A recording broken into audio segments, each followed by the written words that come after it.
Bonjour les incarnés, je suis le devin chinois blanc, bienvenue dans l'unité énergétique de l'humanité. Aujourd'hui, après l'intro d'hier, je vous parle d'une des 64 énergies du Viking décrites dans le Viking.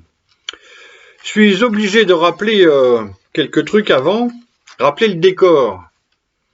Sur Gaïa, on est 7 ou 8 milliards d'humains, sans compter ceux d'avant, sans compter ceux d'après. Et chaque humain s'incarne dans une des 64 énergies. Et moi, je devine qui vit dans quelle énergie. C'est ça le jeu. Ok ? Pour 99,99 et plein de neuf derrière, je ne sais pas combien, chaque personne vit dans une énergie du début à la fin. Et moi, je suis l'exception qui est venue confirmer cette règle. J'en suis à ma 5e énergie dans cette même vie-là. Ça donne lieu à des avantages et à des inconvénients. Je vous passe les inconvénients. L'avantage, c'est que ça m'offre un recul sur les énergies vécues que vous n'avez pas, puisque vous en avez qu'une et que vous êtes dedans. Comme un poisson qui ne sait pas qu'il y a de la terre et qu'il y a de l'air, sauf pour monter respirer, mais si on lui demande au poisson dans quelle énergie tu vis, il dit moi je vis dans l'eau, c'est quoi le reste? Ok? Donc l'avantage majeur, c'est que ça me donne un recul et une expérience sur les 64 énergies que vous n'avez pas. Et c'est ça que je vous transmets. Bon. C'est pourquoi mon rôle est de transmettre cette connaissance énergétique. Ok? Pour commencer cette série, je choisis une des énergies que j'ai déjà vécues. C'est-à-dire que c'était une énergie que je capte facilement parce que je la vois dans un miroir. Il y en a d'autres que je capte plus difficilement. Je commence par les faciles et pour moi, mais surtout les très identifiables pour vous, que ce soit ludique et compréhensible. Et après, on va cheminer vers le plus difficile, on commence par le plus facile. Donc je commence par l'énergie qui s'appelle 54, mariage de la cadette. Et le but du jeu, c'est que vous puissiez l'identifier, qu'il y ait des personnes qui vous viennent à l'esprit quand je vous parle, que vous compreniez les personnages connus dont on va parler, que vous compreniez ce qui se passe. Et le but du jeu, c'est que vous en croisez dans votre vie quotidienne, dans votre famille, vos amis ou grandes connaissances au sens large, et que vous arriviez à identifier que telle personne vit dans cette énergie 54, mariage de la cadette. Mais qu'est-ce que cette énergie avec ce nom bizarre? C'est ce qu'on va voir maintenant. La quintessence de cette énergie, 54 mariage de la cadette, est très simple. C'est l'énergie des amoureux. Quand on vit dans cette énergie, l'état normal, c'est d'être amoureux, de tomber amoureux, de tomber en amour, disent les Québécois. C'est très beau. Alors, de transport amoureux en histoire d'amour, voire en histoire de cul, ça arrive aussi comme tout le monde, on est souvent emporté par une force qui nous dépasse et qui nous entraîne dans des circonstances qu'on n'avait pas prévues et qu'on ne contrôle pas. Voilà. Et ça donne souvent lieu à des histoires d'amour qui fonctionnent tant que le quiproquo n'est pas dévoilé. Il y a souvent un quiproquo au commencement de cette histoire d'amour. Bon, j'ai pas développé le thème du quiproquo, mais j'aurais pu et j'aurais peut-être dû. Mais il y en a plein. Donc la vie d'un amoureux et d'un amoureux ou d'une amoureuse est toujours une aventure insaisissable. On ne sait pas dans quoi on part. Sauf qu'on court après un modèle idéal féminin ou masculin. C'est pareil des deux côtés. Il n'y a pas de différence là. Cette énergie mariage de la cadette est composée en bas de l'énergie de la brume, c'est-à-dire avec les qualités élémentaires joie, légèreté et communication. Il y a beaucoup de joie, ok? Et en haut de l'énergie du tonnerre, donc secousse, impulsion, mise en route. Voilà pour les qualités élémentaires de la personne qui vit dans cette énergie, homme et femme. Pas de différence. À présent, je vais vous parler de quelques-unes des études que l'on trouve quand on ouvre le Yiking à l'hexagramme 54, et en même temps, je vous propose des personnes dont j'ai deviné, connues, célèbres, pour que vous puissiez les identifier aussi, où j'ai identifié leur énergie, pour éclairer, mettre en lien le théorique et le pratique. Alors, je commence par Jean-Baptiste Poquelin, Molière, 1622-1673. Je fais un petit tour quand même chez Molière, c'est obligé, parce que quand on regarde l'identité française, même sans penser que littérature, il y a beaucoup de Molière. Ok, si on va en Angleterre, on est dans Shakespeare, mais si on est en France, on est dans Molière. Ça se voit, de l'intérieur et de l'extérieur, c'est ça qui transparaît. Alors, qu'est-ce que c'est Molière? Molière, c'était un amoureux, pour faire très simple, un amoureux des femmes. Ok? Dans sa vie vécue, il y a eu deux thématiques majeures que l'on retrouve dans le texte des études des traits. La première est la thématique de la sororité. Ça veut dire sœur, relation entre sœurs ou d'un homme entre plusieurs sœurs. Alors ça vient d'où? En Chine, ancestrale, quand l'épouse d'un roi n'offrait pas d'enfant, ce roi pouvait s'accoupler avec la sœur de son épouse pour obtenir une descendance. On appelait ça la polygamie sororale. Ok. Pour Molière, il y a eu une sorte d'histoire de polygamie sororale. C'est pour ça que je voulais la mentionner. C'est particulier, mais ça existe. Ça fait partie de cette énergie. Ok. Moi, j'ai vécu des choses un petit peu comparables. Entre les sœurs Béjart pour Molière, dont certains disent que c'était des sœurs et d'autres disent que c'était la mère et la fille, parce que ça s'est passé à 20 ans d'écart. Bon, je peux pas arbitrer, ou j'ai même pas envie. Bon, l'étude de la 10e aile, quand on ouvre le Yiking, de l'hexagramme à l'hexagramme 54, mariage de la cadette, cette 10e aile, on renomme l'énergie avec un autre nom, un synonyme ou une expression. Et ici, l'expression, c'est aboutissement du féminin. Alors, expression importante, c'est que vraiment que, plutôt que mariage de la cadette, on pourrait appeler cette énergie aboutissement du féminin. C'est comme ça que cette énergie chemine. On n'est pas amoureux farfelu, on est on tend vers un idéal, un aboutissement du féminin. Féminin à l'intérieur de soi, et féminin dans la femme sur qui on projette son amour aussi, et avec laquelle on le vit, bien sûr. Chez Molière, cet aboutissement du féminin est notamment visible dans sa première grande comédie en 5 actes, et versifié, faut pas oublier, L'école des femmes de 1662. Il a 40 ans. Dans la Commedia dell'arte italienne, il reprend le personnage de l'amoureux, c'est Horatio dans la Commedia dell'arte, et donc ça devient Horace dans l'école des femmes. C'est donc une farce, c'est à la fois une farce sur l'amour, sur ce qu'un homme croit être l'amour, croit être une femme, et il va se prendre des claques avec un amant dans l'armoire, et puis etc. Ok ?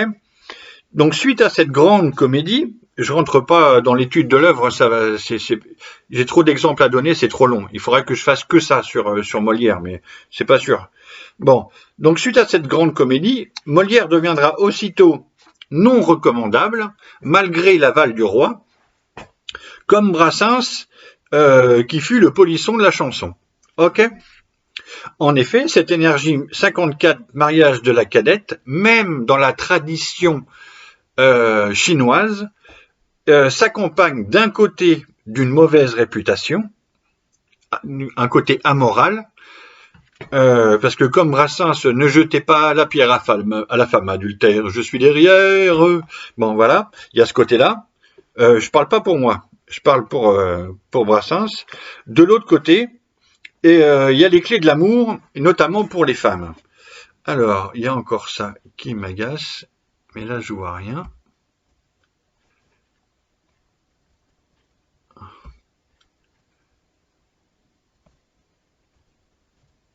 Voilà, qu'est-ce que c'est embêtant ça. On continue.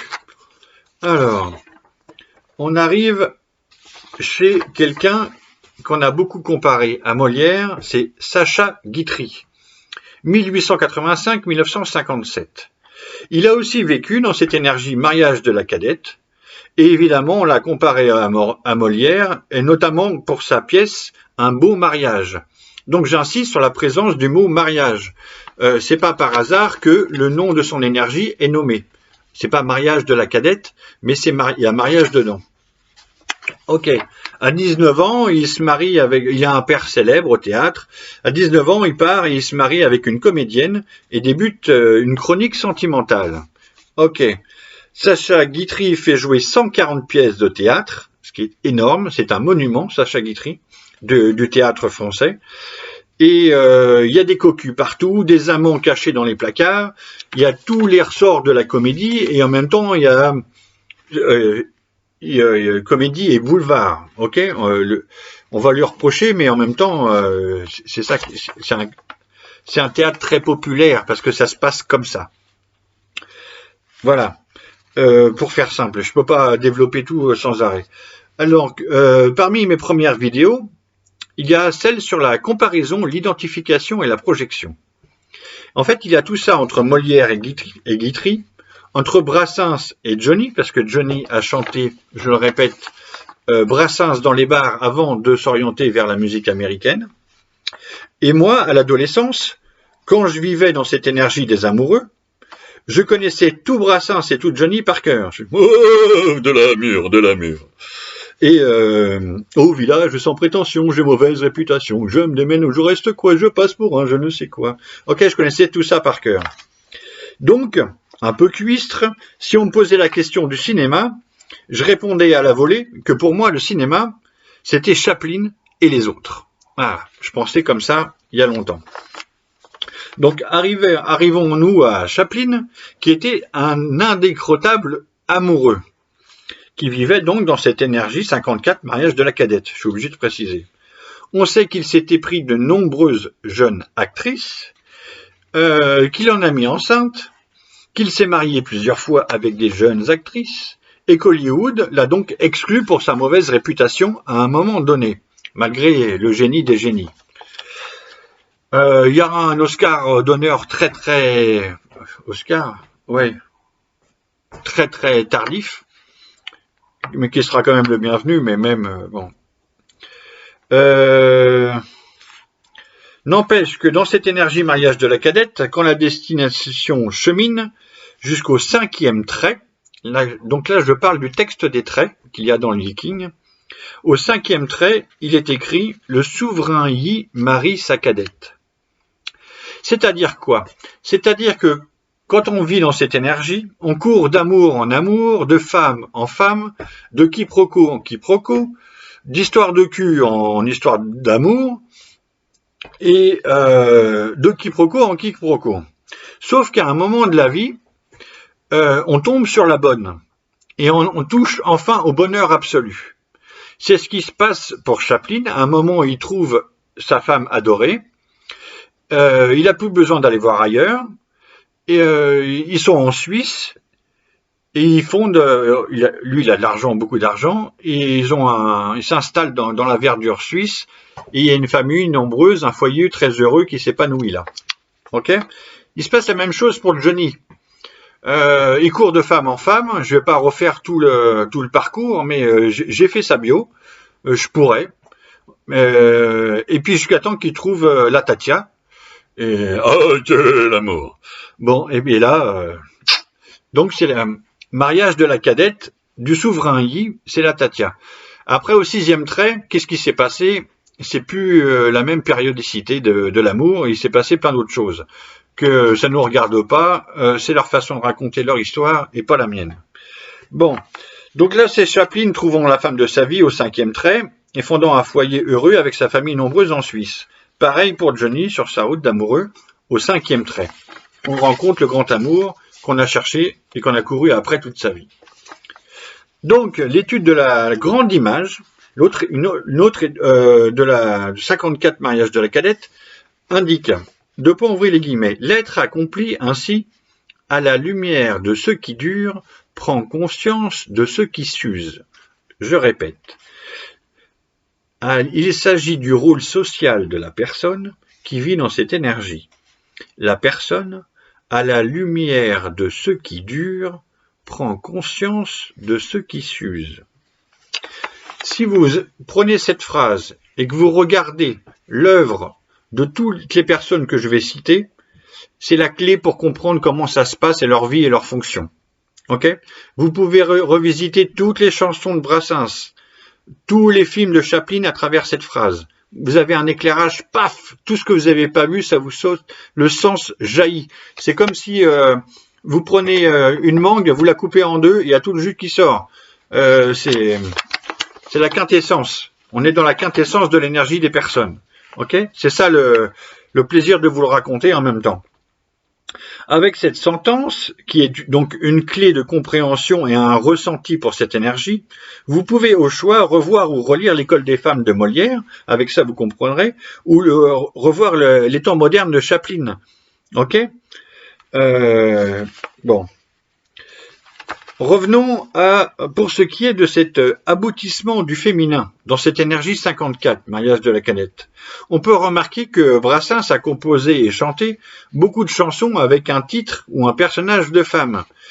C'était l'amoureux des bancs publics, et il était le polisson de la chanson, avec Margoton, la Jeanne, la non-demande en mariage, Pénélope, Marie, Fernande, Félicie, Lulu, Léonore, la Marjolaine, la jolie fleur dans une peau de vache. Ok ? Ça pourrait durer encore 5 minutes. Pareil pour Johnny, il y a beaucoup de femmes dans ces chansons.